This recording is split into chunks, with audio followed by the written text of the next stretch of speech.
Hi, I'm Kathi Quinn with Floriani. Floriani is a division of R&K Distributing, and I want to welcome you to this week's Project of the Week.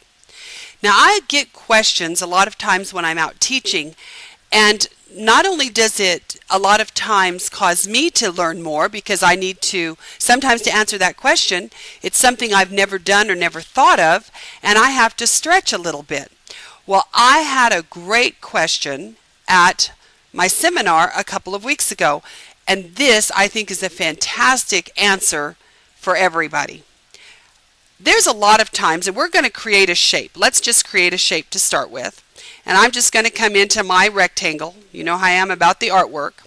And I'm just going to draw an artwork rectangle. Now I'm going to, with this, remember it's just artwork.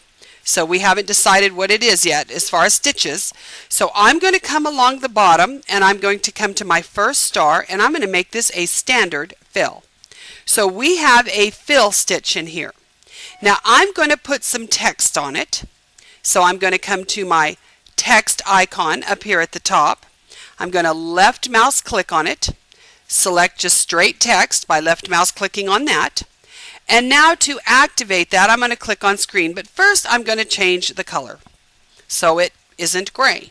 So I'm going to left mouse click on screen, and I'm going to go ahead and stay with this bold blended, which is really actually very cool. It blends two colors into the text, and I'm going to apply that, and I'm going to go ahead and make it a little smaller. So it goes ahead and it fits here. And I don't know why I have this look. Let me see. Let me look at the 3D. Yeah, okay. Sometimes you saw, if you notice when I take this off, it looks like there's something missing here. I can't tell you why, because I've done this exercise 2 or 3 times. But it just looks that way. There are not missing stitches. So with this, I'm going to select the text here. And I'm going to just fit it up, and I'm going to come to and right mouse click, and I'm going to say remove overlapped stitches. Now you notice I've selected the text because this is what I want to remove underneath. Now when we remove overlap stitches, it says how much overlap distance, so we can make a distance. In this exercise it doesn't matter. So I'm going to say OK. Now what it has done, it has removed all the stitching beneath that text so that when you stitch it out, you don't have heavy on top of heavy. You have cut out that hole. Now you can do this when you overlap 2 objects. A lot of times we want to remove text. And the reason it's asking you for overlap is because you want to still make sure that when you remove, if you've got 2 objects, let's say I'm doing a square over a square and I'm doing the corner, I still want enough overlap from the 2 objects that there isn't a bald spot or it doesn't pull apart. But now what I'm going to do here is I'm deleting this text completely. And how this exercise came up is I had a woman come to me and she had taken a logo and she had taken the text out of it because she wanted to just set it, redo the text and set it on top. So what she had done is she had basically auto-digitized a logo and she didn't like how it did the text. So her idea, which was the correct idea, was to remove the existing text, find a text that matched within our, we've got over 200 options for you, and recreate the text and set it on top and then chop out a hole and the logo would look good. Well, a lot of times we have this where we have a partial piece of something we're removing and we've got a hole left in our background. So what do we want to do about that hole? So what we're going to do is we are going to select the background by left mouse clicking on it, and we are going to come down to our shape icon and left mouse click on it. So now, once I've done that, it's put in all these control points. Let's go ahead and fit this to screen. So you can see it's put in all of our outline control points. This is our angle line. The black circle is our angle line.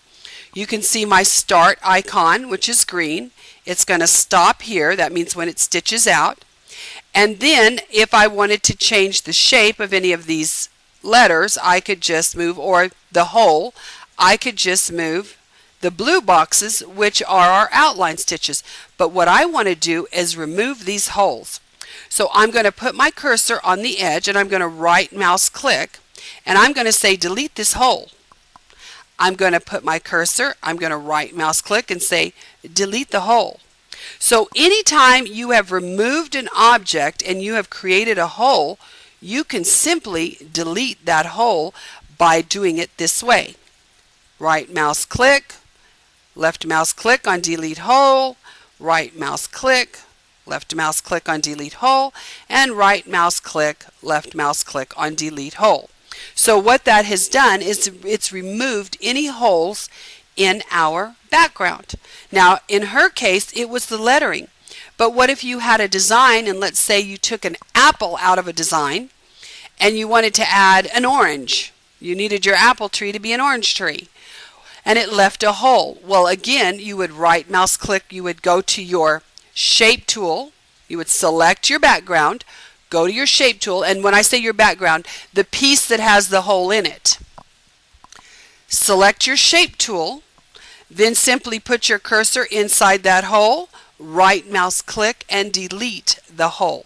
How cool is this? This makes it very easy when you have created a hole in your work and you want to add something else. You first need to close up that hole, and we could spend all day trying to move those outlines and fix it where it kind of looked okay, but by actually deleting the hole, and what I'm talking about, let me undo real quick. I could have come in here and said, oh, maybe I could move this and move this, you know, you get the idea. We're trying to kind of put a seam in it so nobody will notice we've got a hole. You see what I'm doing? That's an awful lot of work, and it's not the correct way. But you know what? We work with what we know. So we could continue to do this and try and seam that up, and that's what we would do a lot of times when it's so much easier to right mouse click on it and say delete that hole.